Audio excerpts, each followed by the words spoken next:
How to blur moving objects. To begin, I added a video to my timeline. Start by going to Effects panel and search for Gaussian blur. Drag and drop Gaussian blur effect into your clip. With your clip selected, go to Effect Controls and under Gaussian blur,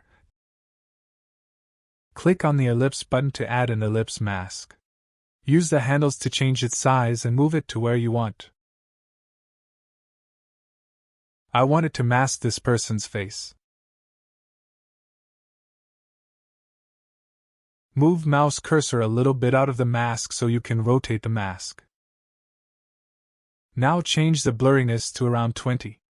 Make sure the playhead is at start of the clip and then click on this button, so Premiere automatically creates masks around this person's face as time passes by. Place the playhead at start of the clip and press spacebar. The first time that mask is not covering person face. Move the playhead to that position and click on the mask so it will show in Program panel. Then reposition the mask.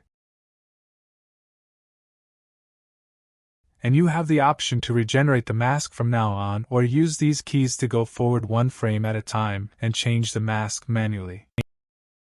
Anyway guys, thanks for watching and I hope you found this useful.